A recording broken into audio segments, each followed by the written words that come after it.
Yeah, I think some opening remarks. I'm going to pass it straight on to Kelly Parker.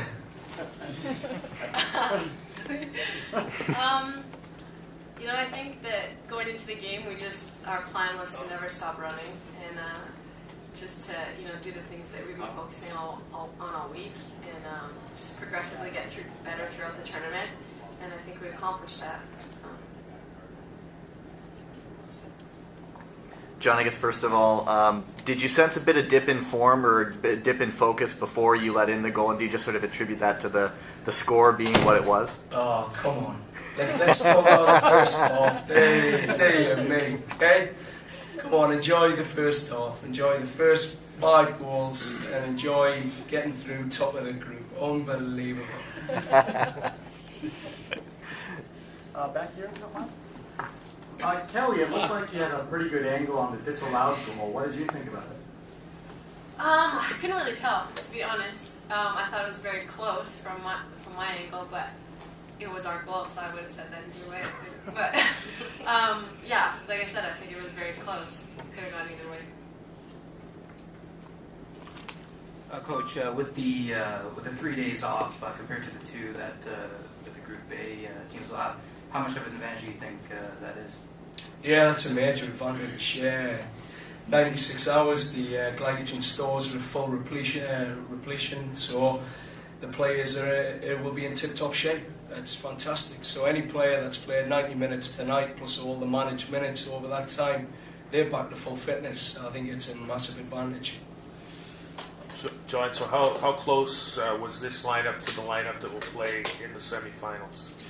Yeah, I've got to keep that a little bit close to my chest. I mean, as I say, we're following a plan, and the lineup tonight, these girls here, the players on the pitch, I thought they were phenomenal for a period of time. They did what they had to do. They destroyed Costa Rica in the first half, and then the second half they could do something a little bit different, which was about conserving and just making sure that we got through the game. It's sad about the goal at the end, but that's the way football is. So I'm sort of deflecting that question. I can't give you too much on that. Okay, so just as a follow-up, what was your outlook as far as using this game to prepare for the semi? Yeah, I mean, there was a bit of that. We tried a combination in the second half there, just for prep for the semi, get a feel of something a bit different. So that was some good learning for us, and I think the prep was really, as Kelly said, it was about taking it to another level tonight. We knew the opposition were at another level. We had to step it up, and we wanted to show an intensity that we would take into the semi-finals. So it was about establishing a habit, a work ethic habit, and making sure that the first 2 games we could take it to another level, and we did, which was cool. Coach, Christine has played now in all 3 games, and do you think that she's had enough of a rest aside from just that half that she was off? Is she going to be ready for Friday? Yeah, of course she is. As I say, 96 hours recovery, the sports science will tell you, and our recovery strategies. Christine will be ready. And as I say, she's such an important player to the team. The team enjoy her when she's on the pitch. She loves being on the pitch. And like I say, you try getting Christine off. She's the type of player that'll play through broken noses. She'll run through brick walls for these girls. There's no problem with Singy. All right, John, I'll ask you this one now. Could you have imagined a better start to the first half, and how important was that to get the early goal? Yeah, that's brilliant. You're being a tough crowd so far. The first goal was great, and to get 5 goals, in that first 60 minutes, it just put the game to bed, for these lot here. I just enjoyed it, as a spectator, never mind the coach. It was just really fun to watch. They played some great football. Watching Kelly getting on the turn here, running at players, Desi destroying people.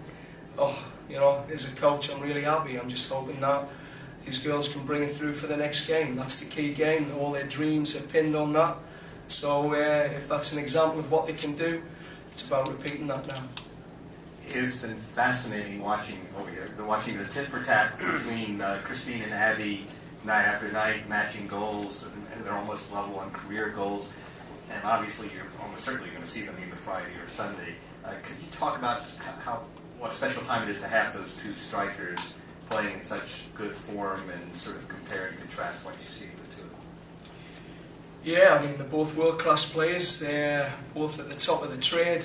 I wouldn't swap Christine for anyone, to be honest. I think she's one of the best I've seen in the game, one of the most complete players I've seen. But don't underestimate the work that these players are doing behind her now. And I think people are starting to see that the quality of the service going into Christine, the effortless work of the midfield players, they've really made things happen for Christine at the minute. And it's not like the old days, I think, where Christine's doing a lot of things on her own. She's got a group of players around her now that are really making her look good, even better. Coach, how difficult was it to prepare for Costa Rica? Because the previous 2 opponents that you played, they tried to play in a defensive shell. Costa Rica, in their 2 victories, they actually took the play to their opponent. So they could have either come out and played a defensive shell to try to replicate what those other teams did, or they could have tried to play their possession game. I didn't really see which one they tried to do because you were so dominant. How difficult was it to prepare for them? That was it. It was a case that we played Costa Rica in the Pan Ams. These girls have been studying the footage now for months. We've been preparing for 2 games, Mexico and Costa Rica. We lived the game plan tonight. And, I was really proud watching them. We said, just trust what you've got inside you. It'll come out tonight as long as you keep running. They kept running and they lived the strategy. And, I hope that we can do the same to either Mexico or US, which is our next game. But in terms of the prep, I think the girls really imposed themselves and made Costa Rica, play a game that we hoped they'd play, which would be, getting rid of it quite quickly and conceding possession in areas where we could capitalise. Coach, we've seen some different styles from your team so far in this tournament. We've seen some moments where you really go for it, like in the first half of this one, and we've seen some more conservative moments. Which one are you expecting more of in the semi-finals? I just think there's a balance of both. I think that's the beauty of it. There's no way you can maintain that sort of go-for-it mentality and mindset, and the physical requirements to do that are unreal. So it's about getting the balance. So tonight I think the girls kept the ball when they needed to. That gives certain players a rest. Lets people get their breath back, and then we get the tempo back up to go again. And I think that's part of the modern game. It's about controlling the tempo and picking your moments when to really inject pace. I think if you try and do that for 90 minutes, you come unstuck in the last 20. So I think there's a real approach in this next game where, to be honest, it'll be gloves off.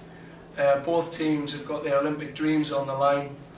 I'm just expecting it to be everything a semi-final's meant to be when 2 teams want to go to the Olympic Games. So, yeah, we'll have some plans about controlling the tempo, which is whether I can control these players to stay in their A game. John, can you speak to getting Christina back tonight and an update on Lauren if you have, and then just on Desiree, can you talk about transition to a holding mid role, and John, perhaps what you saw in her that made you think that switch would work? Yeah, I think Lauren's day by day. Like I say, it's been a real shame for the girl, picking an injury up in the first game, but it's day by day, and we always knew there was a bit of depth in the squad. Boothie stepped in tonight and played a wonderful game on the left, just showed her quality. So we'll check on Lauren. We're hoping that we might see her back in this tournament. CJ, she came through the concussions. The med team were outstanding. She's done a lot of work with the mental trainer as well, some neurofeedback to help her through the concussion. So there's been some real work gone into these players, and she showed a real bright energy tonight. Desiree Scott, one of the most honest players I've seen, and you need an honest player in that position because it's a hell of a workload. And I think she showed just her real qualities tonight. Not only can she destroy plays, defend well, but she's got a real composure on the ball. So, a real find, I think, for Canada in terms of, I think this player can go on and be a world-class deep-lying midfield player. And I think that's one of our goals. That's looking for him.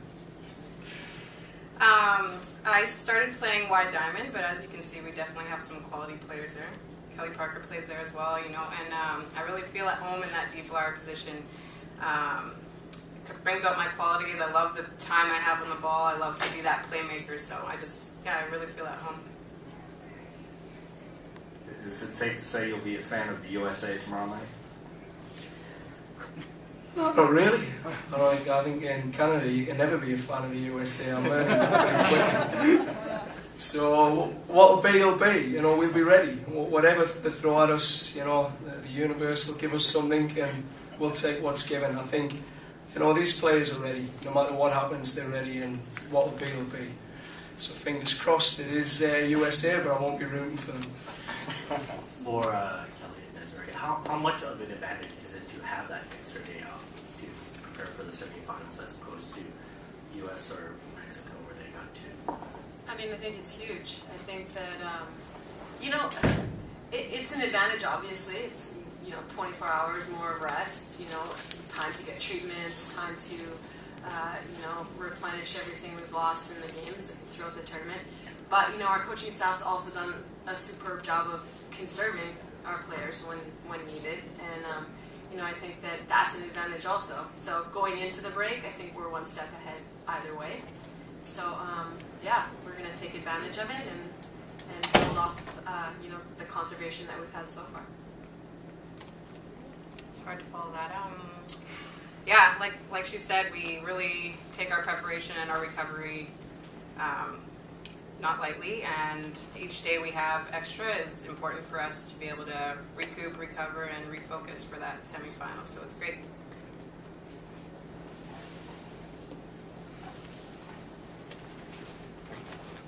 Coach, speaking of the semifinals, if, let's say, the U.S. does play Costa Rica after how you fared against them tonight, how do you think Costa Rica would do against the United States?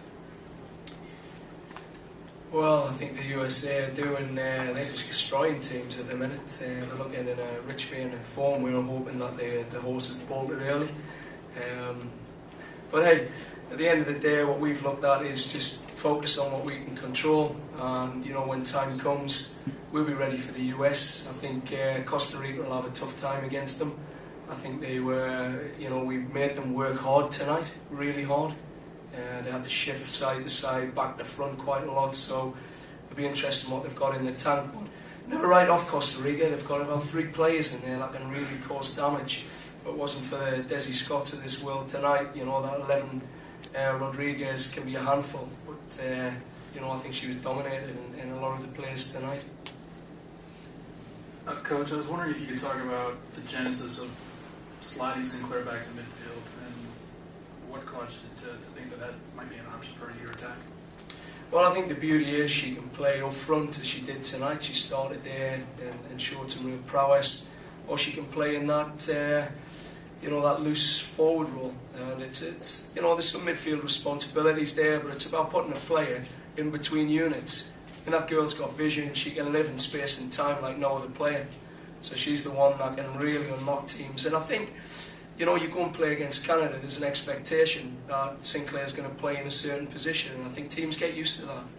So I think this has helped Sinky just shed a new skin, sort of shed an old skin, and sort of revitalise her a bit. You know, look at the game a bit differently. I think players like to reinvent themselves, and this is part of, you know, bringing Sinky to a different level so she can do 2 jobs, and she did it so well tonight.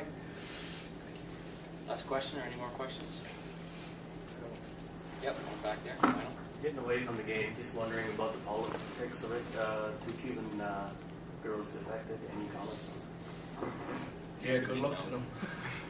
I mean, we're just focusing on what we're focusing. That's the first I've heard of that. But yeah, I hope none of the Canadian team defect. Don't mind if the US do.